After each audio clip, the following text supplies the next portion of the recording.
Subscribe ಆಗಿ ನಮ್ಮ ಚಾನಲ್ಗೆ. ಹೊಸ ವೀಡಿಯೋಸ್ಗಳಿಗಾಗಿ ಬೆಲ್ ಐಕಾನ್ ಪ್ರೆಸ್ ಮಾಡೋದನ್ನು ಮಾತ್ರ ಮರಿಬೇಡಿ.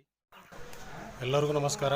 ಇವತ್ತು ನಾವು ನಮ್ಮ ನಾಗರಾಜ್ ಕುಡುಕಿಯವರ ಕೋಳಿ ಫಾರ್ಮಿಗೆ ಬಂದಿದ್ವಿ. ಮತ್ತು ಈಗಾಗಲೇ ನೀವು ಸಾಕಷ್ಟು ಬಾರಿ ಇವರ ಫಾರ್ಮಿನ ವಿಡಿಯೋ ನೋಡಿರ್ತೀರ. ಇದು ಇವರ ಈ ಫಾರ್ಮಿನಲ್ಲಿ 4ನೇ ವಿಡಿಯೋ ನಾವು ಮಾಡ್ತಾ ಇರೋದು.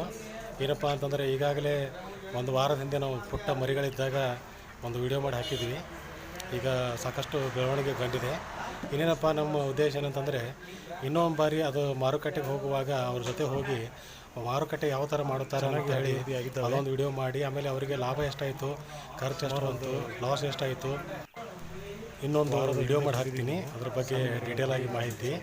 ಏನಪ್ಪ ಅಂದರೆ, ಹಂತವಾಗಿ ವಿಡಿಯೋ ಮಾಡೋ ಉದ್ದೇಶ ಏನಂತಂದರೆ, ಅವರ ಕಷ್ಟ ಹಾಗೂ ಅವರ ಎಕ್ಸ್ಪೀರಿಯನ್ಸ್ ಏನು ಆಗ್ತಾಯಿದೆ, ಅವರ ಫಾರ್ಮಲ್ಲಿ ಅವರ ಪರಿಸ್ಥಿತಿ ಏನು ಅನ್ನೋದನ್ನು ಅರಿಯೋಗೋಸ್ಕರ ಹೀಗೆ ಹಂತವಾಗಿ ವಿಡಿಯೋ ಮಾಡಿ ಹಾಕ್ತಾ ಇದ್ದೀನಿ. ಈಗಾಗಲೇ ಸಾಕಷ್ಟು ಚೆನ್ನಾಗಿ ಬೆಳೆದಿದ್ದಾವೆ. ಆಮೇಲೆ ರಂಜಾನ್ ಹಬ್ಬಕ್ಕೆ ಬರೋ ಥರ ಅವರು ಒಂದು ಒಳ್ಳೆಯ ಪ್ಲ್ಯಾನ್ ಮಾಡ್ಕೊಂಡಿದ್ದಾರೆ. ನೋಡೋಣ ಈ ಬಾರಿ ಅವರಿಗೆ ಎಷ್ಟು ಲಾಭ ಆಗುತ್ತೋ ನಮ್ಮದು ಉದ್ದೇಶ ಏನಂತಂದರೆ, ಅವರಿಗೆ ಒಳ್ಳೆಯದಾಗಲಿ, ಸಾಕಷ್ಟು ಲಾಭ ಆಗಲಿ, ಆಮೇಲೆ ಮುಂದೆ ಇನ್ನೂ ಹೆಚ್ಚಿನ ಪ್ರಮಾಣದಲ್ಲಿ ಅವರು ಬೆಳೀಲಿ. ಇದೇ ರೀತಿ ಇನ್ನೂ ಯುವಕರು ಮುಂದೆ ಬರಲಿ. ಒಂದು ಒಳ್ಳೆಯ ಉದ್ಯಮ ಇದು. ನರಗುಂದ ತಾಲೂಕಿನ ಹದಲಿ ಗ್ರಾಮ ಅಂದರೆ ಸಾಕಷ್ಟು ಬರ ಪೀಡಿತ ಪ್ರದೇಶ. ಅಂಥದ್ರಲ್ಲಿ ಇವರು ಒಂದು ಒಳ್ಳೆಯ ಹುದ್ದೆಗೆ ಕೈ ಹಾಕಿದ್ದಾರೆ. ಕೋಳಿ ಸಾಕಾಣಿಕೆ ಮಾಡ್ತಾಯಿದ್ದಾರೆ. ಯಾಕೆಂದರೆ ನಮ್ಮ ತಾಲೂಕು ಸಾಕಷ್ಟು ಬರ ಪೀಡಿತ ಪ್ರದೇಶ. ಸುಮಾರು 5-6 ವರ್ಷದಿಂದ ನಮ್ಮ ಈ ನರಗುಂದ ತಾಲೂಕಲ್ಲಿ ಒಳ್ಳೆಯ ಮಳೆ ಆಗಿದ್ದೇ ಇಲ್ಲ. ಯಾಕೆಂತಂದರೆ ಈಗ ಇಂಥ ಪರಿಸ್ಥಿತಿಯಲ್ಲೂ ಇವರು ಒಂದು ಕೃಷಿ ಹೊಂಡ ಮಾಡಿಕೊಂಡು ಒಂದು ಒಳ್ಳೆಯ ಕೋಳಿ ಸಾಕಾಣಿಕೆ ಮಾಡ್ತಾಯಿದ್ದಾರೆ. ಇವ್ರಿಗೆ ಒಳ್ಳೆಯದಾಗಲಿ.